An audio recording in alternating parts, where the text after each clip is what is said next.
Good morning student, कैसे हैं आप। तो कोऑर्डिनेट आप आसानी से पढ़ने होंगे और ध्यान देंगे जो आपको पढ़ाएंगे आगे। तो पिछले वीडियो में आपको बताए थे कि स्लोप क्या होता है, ठीक है। आज स्लोप के बारे में कैसे हम कैलकुलेट करते हैं उसके रिगार्डिंग हम डिस्कशन करेंगे, ठीक है। तो जैसे स्लोप निकालने के लिए अगर दो पॉइंट गिवन है, जैसे ये कार्टेशियन फॉर्म है, एक पॉइंट है हम सपोज करते हैं x1 y1, दूसरा पॉइंट है x2 y2, ठीक है।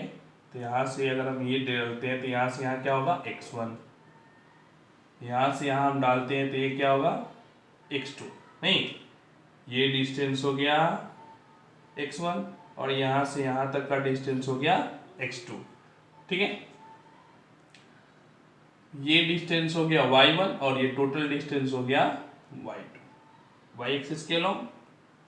अगर इसको हम ज्वाइन कर दे ऐसे और इसको एक ट्रायंगल बना दे, ठीक है, तो अल्टीमेट क्या हो गया, बीच का जो डिस्टेंस होगा, total distance x2 minus x1 क्या आ गया, ये x2 माइनस x1 ये वाला डिस्टेंस, और ये y1 है और टोटल y2 है, तो ये क्या हो जाएगा y2 माइनस y1, ठीक है। तो x2 माइनस x1 ये भी है, तो ये भी क्या होगा, सेम होगा x2 minus x1।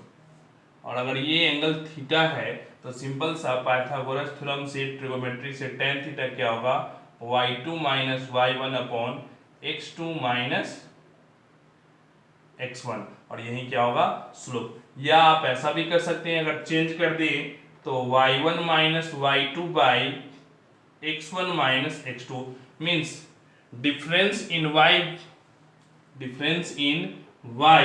By difference in x, ठीक है। और इस तरीके से अगर दो पॉइंट गिवन है तो हम क्या कर लेंगे, स्लोप निकाल सकते हैं। सपोज दैट अगर इसको एक और आगे थोड़ा सा और आगे बढ़ा दें, इसी लाइन को थोड़ा सा और हम आगे ऐसे बढ़ा दें, ठीक है, तो ध्यान देंगे तो जो स्लोप इसका होगा वही स्लोप इसका होगा।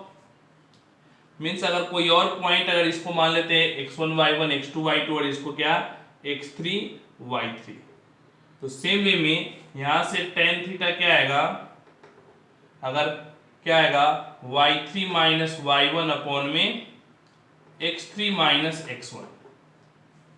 मीन्स ऐसा भी कंसेप्ट है कि अगर तीन पॉइंट है, दो पॉइंट को यूज करके अगर ये स्लोप और ये स्लोप, अगर यहां मान लेते हैं, अगर इसको अलग कुछ और थीटा नहीं मान करके क्या मान लिए अल्फा, तो अगर tan theta equal to tan alpha, then p q r, then point p q r are collinear,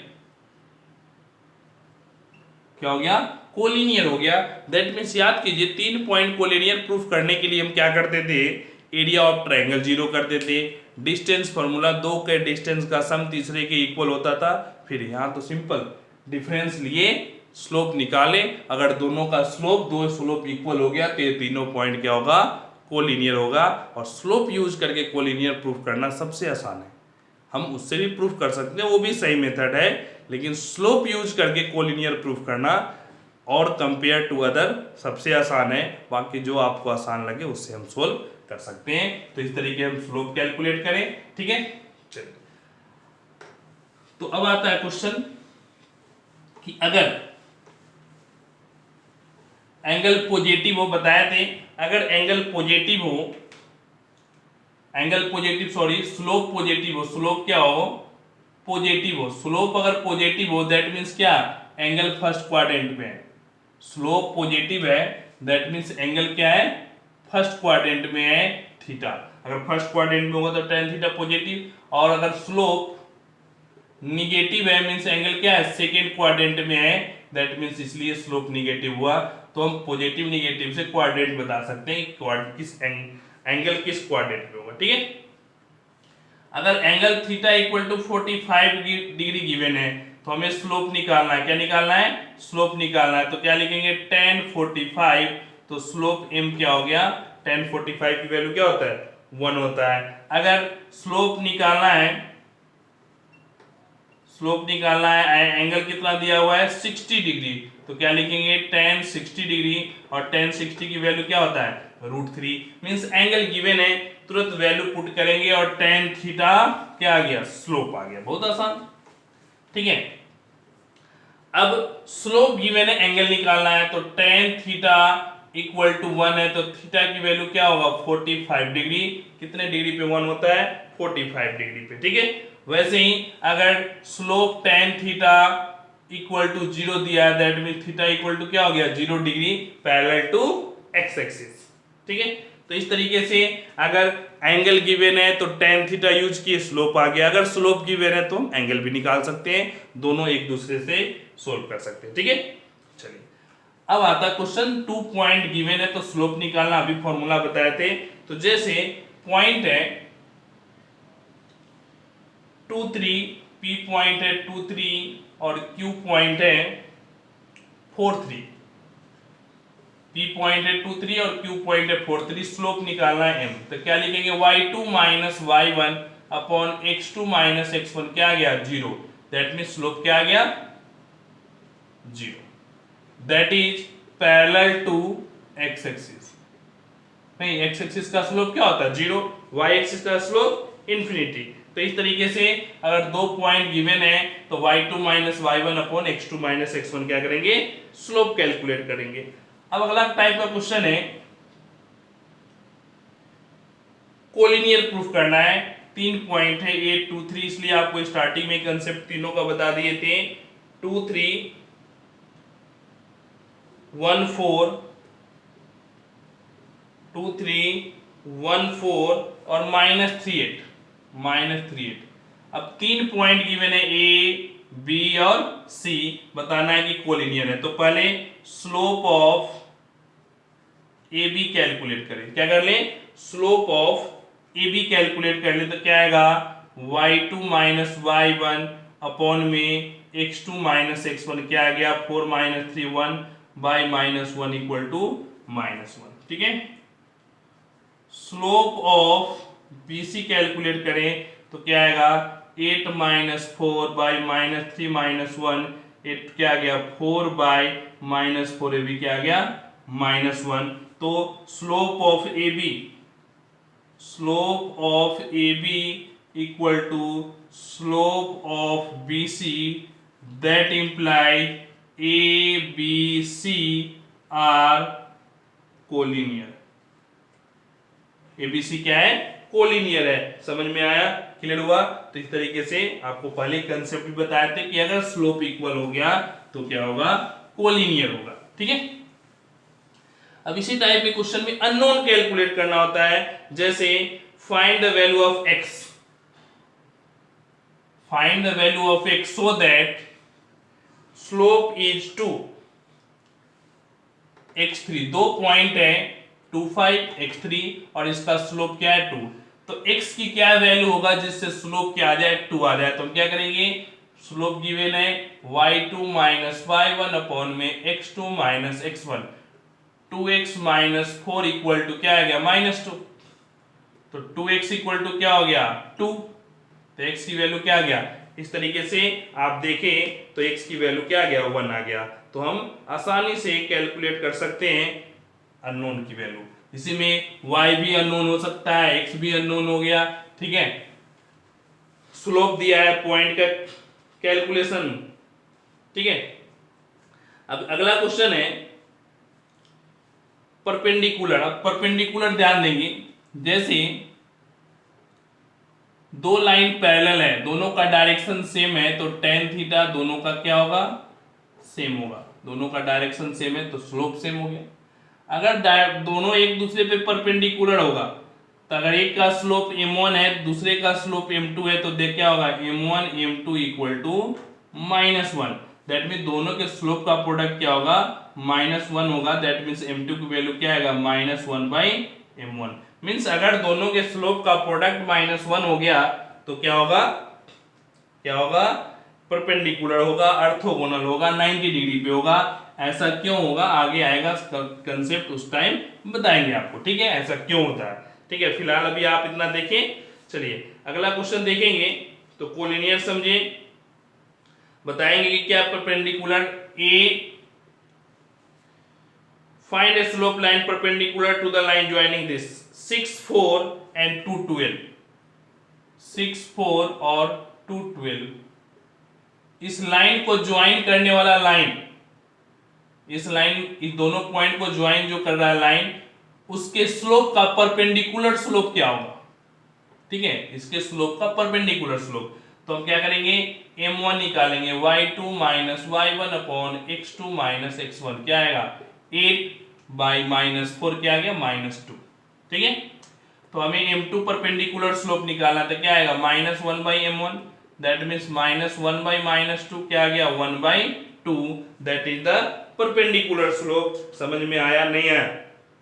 ठीक है, चलिए तो इस तरीके से हमें स्लोप, परपेंडिकुलर स्लोप और कोलिनियर प्रूफ करना आपको समझ में आ गया होगा। ठीक है, अब क्वेश्चन है, चार पॉइंट गिवन है ए बी सी डी, बताना है कि ए बी सी डी के पैरेलल है, ए बी सी डी के परपेंडिकुलर है या कुछ और है। ठीक है, तो कैसे सोल्व करेंगे, तो ध्यान दें।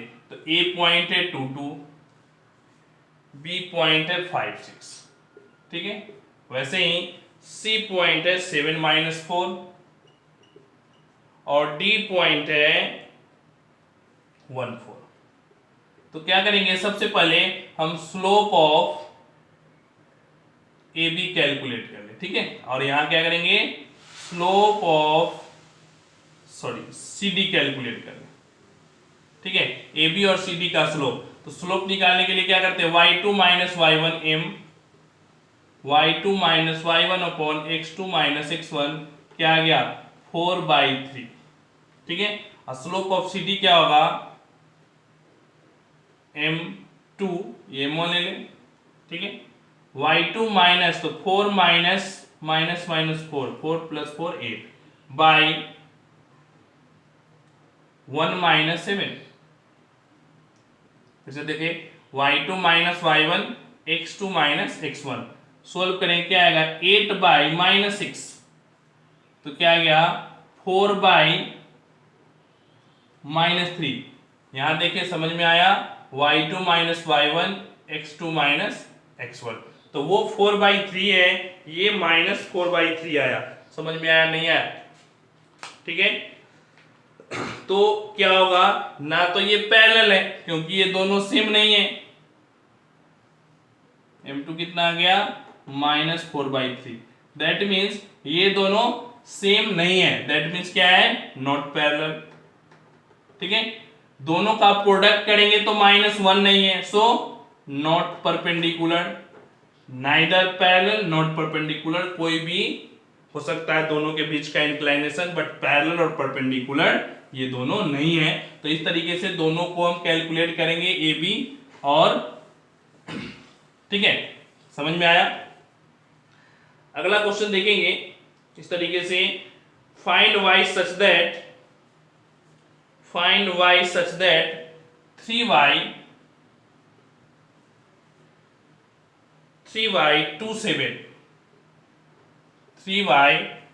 27 is perpendicular to the -1 4 और 1 8।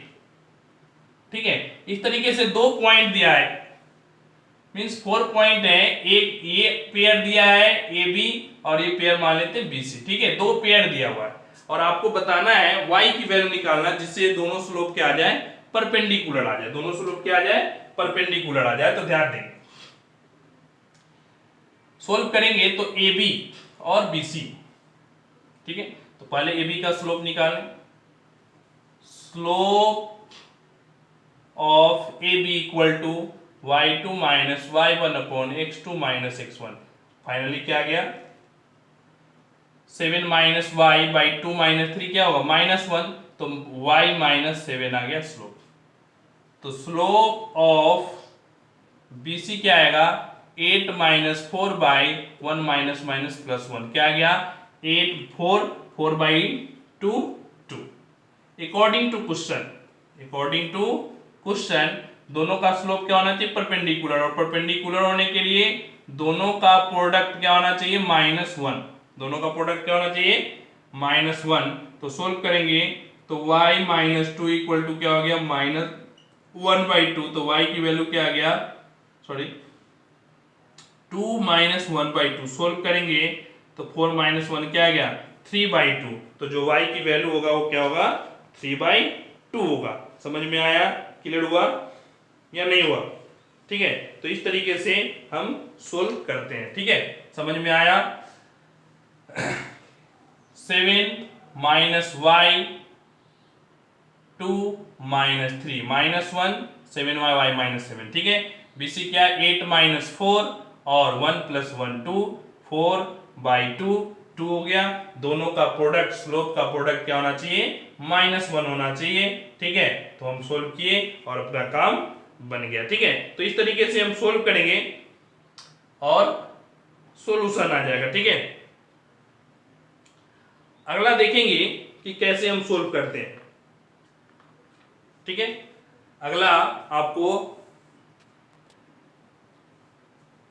हाँ तो देखेंगे जैसे स्लोप ऑफ ए बी निकाले, क्या आया, y - 7। Slope of B C क्या आया, 2। तो हमें क्या लेना था, अकॉर्डिंग टू क्वेश्चन बताए थे परपेंडिकुलर के लिए m1 m2 की वैल्यू क्या होता है, -1।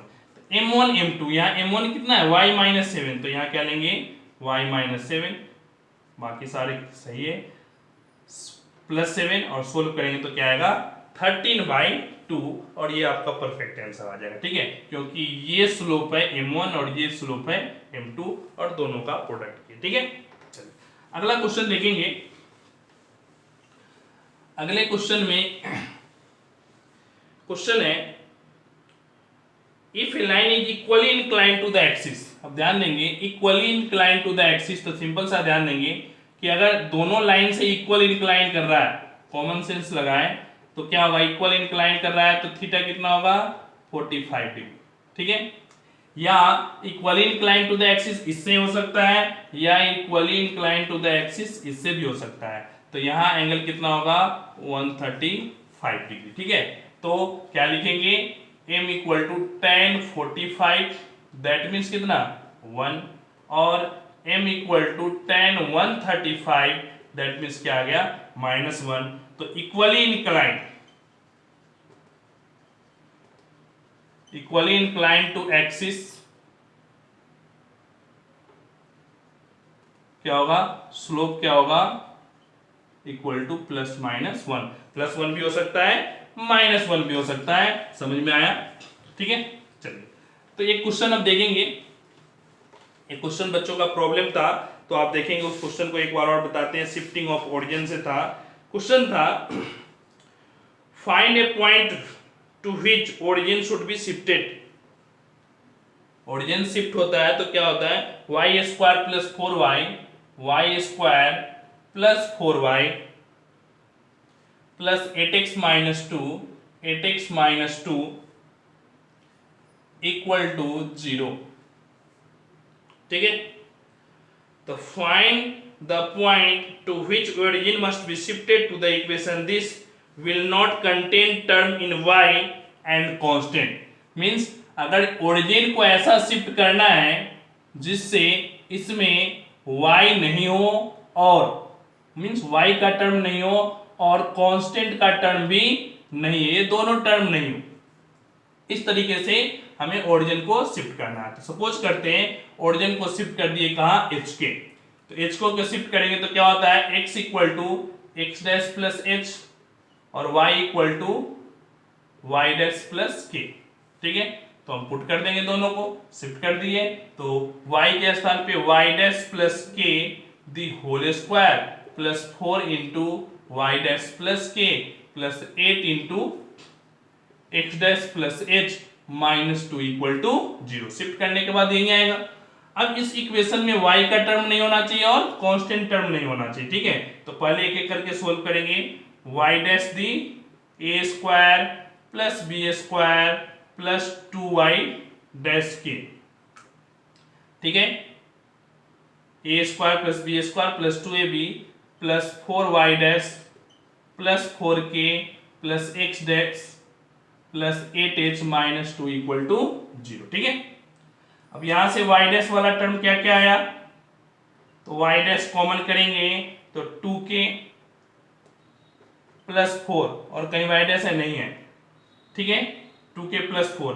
अकॉर्डिंग टू क्वेश्चन y का टर्म नहीं होना चाहिए, मीन्स क्या, जो y का कोफिशिएंट है y डैश का वो हो जाना चाहिए क्या, 0। तो y dash into 2k plus 4, तो according to question 2k plus 4 equal to क्या, 0। तो k की वैल्यू क्या आ गया, -2 आ गया। अब नेक्स्ट टर्म क्या है, कांस्टेंट। कांस्टेंट क्या क्या है, k square plus 4k plus 8h minus 2 equal to क्या होना चाहिए, 0। According to question constant term भी नहीं होना चाहिए, मीन्स ये कांस्टेंट टर्म क्या होना चाहिए, 0। k की वैल्यू पुट करो, क्या आएगा, -2 का square 4 minus 8 plus 8h minus 2 equal to 0। ठीक है, सोल्व किए, क्या आया, 8h की वैल्यू 6, तो h की वैल्यू क्या आ गया, 6/8, दैट मीन्स h की वैल्यू क्या आ गया, 3/4। तो ओरिजिन क्या हो गया, ओरिजिन क्या हो गया, अब 3/4 कॉमा -2, यही ओरिजिन को शिफ्ट कर देंगे तो इक्वेशन बनेगा जहां y का कोफिशिएंट क्या हो गया, 0 हो गया और कांस्टेंट टर्म भी 0 हो गया। दोनों को इक्वेट करके सोल्व कर लिए, सिंपल, सेम प्रोसेस से, सेम सिस्टम से, थोड़ा सा स्टेटमेंट चेंज किया तो कंफ्यूज हो गए, कोई बात नहीं, अच्छी बात है आप प्रैक्टिस कर रहे हैं। ऐसे ही कोई डाउट हो तो पूछें। Thank you.